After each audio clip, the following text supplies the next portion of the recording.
Hello lads and lasses, and welcome to another review video. Sorry this one's taken me quite some time, but we are finally reviewing the T-22 Medium Tier 10 Russian Premium Medium.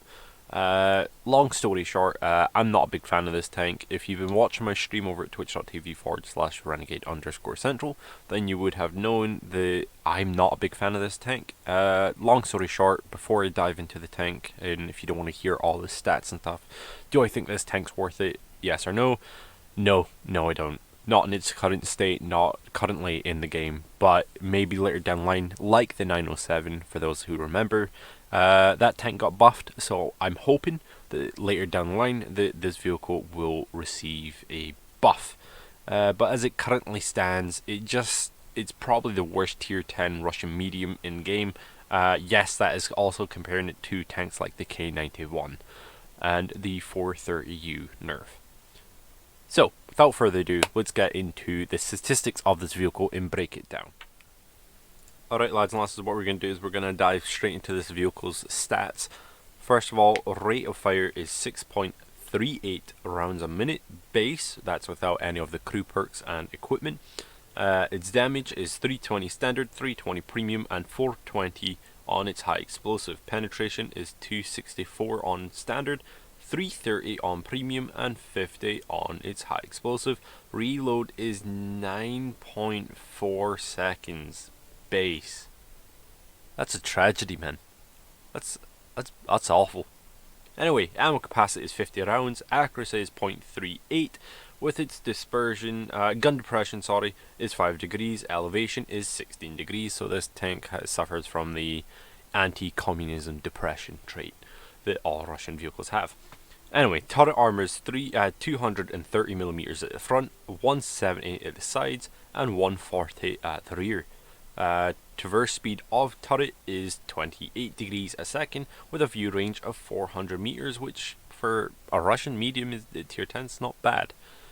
Anyway, onto its engine power is 650 with a power to weight ratio of 18.06 horsepower per ton, forward speed of 55 kilometers per hour and a reverse speed of 20 kilometers per hour. Fire chance is 10%, which is pretty good for a Russian medium actually. It's pretty low. On its treads, its hull rotation is 38 degrees a second. Train resistance is 0.9 soft, 1 on medium and 2 on hard. Signal range is 850. Right, lads and lasses, up on the screen now you should be able to see the 907 on the right and the T-22 medium on the left. And straight from the get-go you can see that the rate of fire on the 907 is way better and surpasses with a round and a half than the T-22 medium, because the rate of fire is 7.94 rounds a minute on the object 907 and 6.38 rounds per minute on the T-22. I am cringing my face when I say this, and it's T-22 is really awful. Base stat ways. Damage is the same on both tanks. Penetration is the same on both tanks. And when we get to reload, obviously this counts in with the rate of fire. The 907's reload is 7.56, as the T-22 is a dreadful 9.4. That's awful. When it comes to aim time, the T-22 medium also takes a big hit because it's 0.3 longer to aim. However, it does have 5 more rounds ammo capacity, because woohoo, what we want in tank is more ammo, right? Anyway, accuracy is also worse on the T-22 than the 907. I don't know if you lads and lasses see a pattern here, but same degree, same elevation, same depression. Turret armor, it's slightly better on the front, however worse on the sides and better on the rear. Traverse speed is also worse. View range is the same. When it comes to engine power, it's got better engine power, it's got better horsepower per ton. Same top speed and same reverse speed. And same fire chance. And then when it comes to hull traverse, it also sacrifices that. What is this tank actually good at? Oh wait, there we go. terrain resistance. We found a positive for it, lads and lasses. But anyway, that's it compared to the 907. So you can see the stats of both vehicles. If you need me to tell you that the T-22 sucks, then I'll tell you right now, the T-22 sucks. I'm not a fan of it. Hopefully, I do have hope for it though, that it will get buffed in the future, kind of like the 907 did. For those that don't know, the 907 also sucked at one point, but it did get quite a nice buff to it. So let's hope and pray that Wargaming CB also buff the T-22 medium to be in line with its fellow comrades. Anyway, let's take a look at the armor viewer now, lads and lasses. Alright, lads and lasses, let's look at the armor viewer, and then we'll have a look at modules. So, you got 3mm of armor down the side. You have 20mm of armor, which is tracks, so it counts as space. You've got 30mm over the back. That means if artillery hits you in your engine deck, which is where your engine is located, you bye-bye.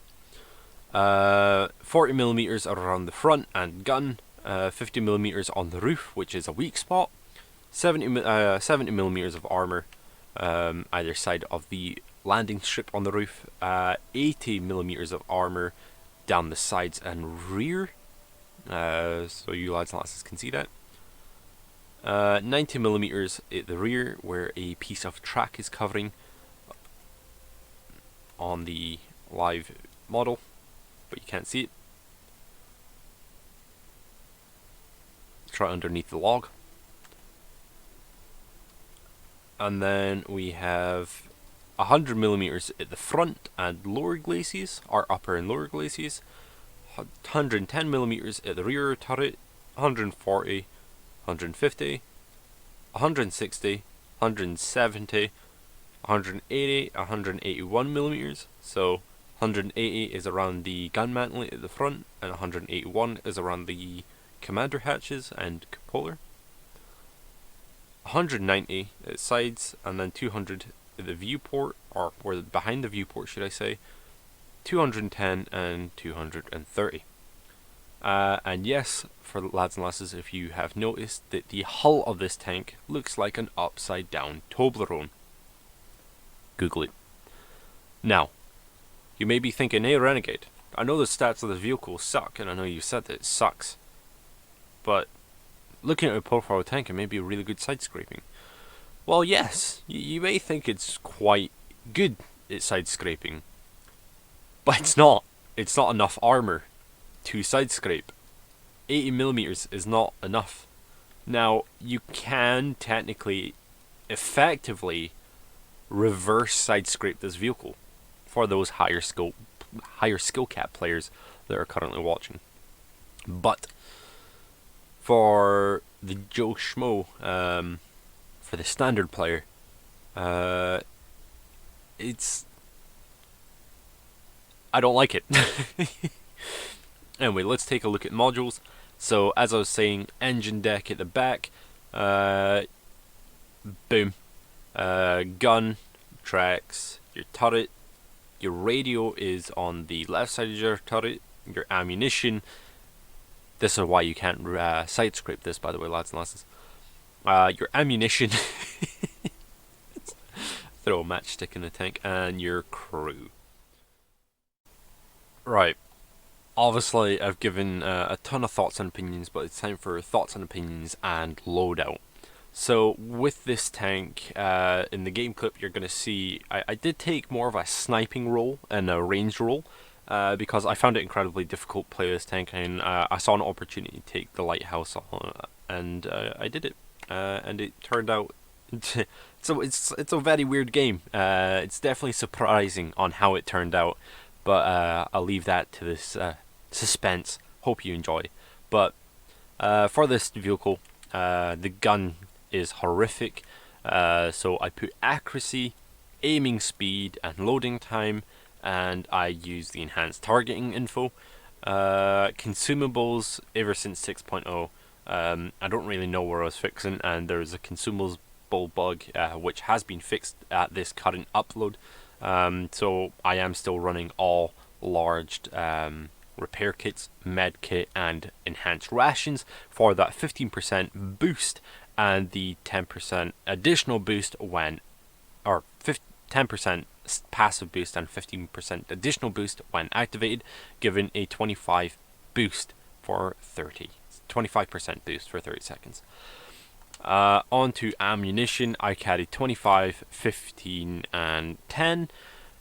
You may come across Waffentrager LV100 or Hashbarn, and you are Gorilla 15, and you want to use that high explosive for the extra damage. 15 premium rounds in case you go up against a mouse or something, and well, this tank needs it.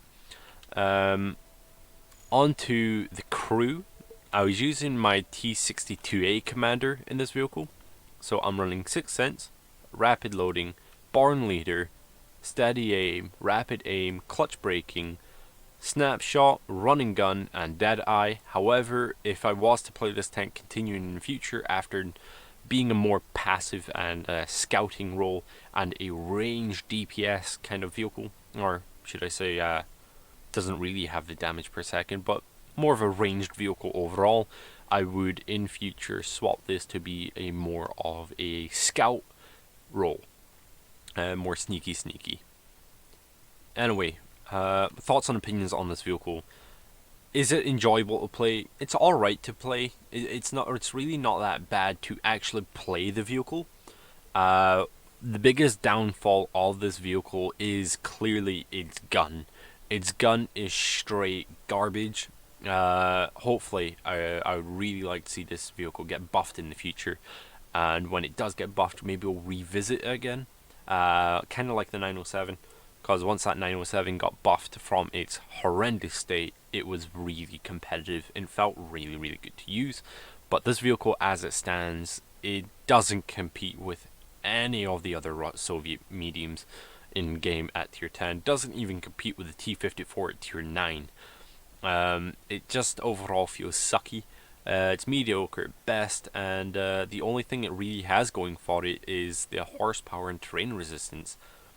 Outside of that, its turret traverse and hull traverse is worse than a 907.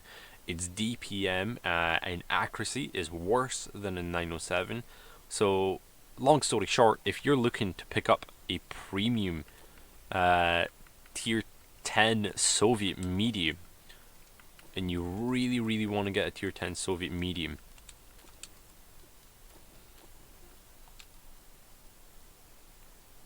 then there is your pick, lads and lasses. This is the one you want. It's far better in almost every single way. It's more accurate, better DPM, better accuracy again, and it's stealthier. It can actually compete. Anyway, that's it for this review video. Hope you did enjoy.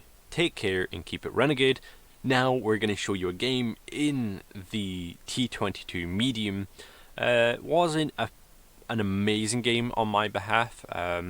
We did get over a decent amount of damage, but the game itself at the end unfolds. I thought I was going to lose, let's put it that way. Anyway, take care and keep it renegade. Bye bye.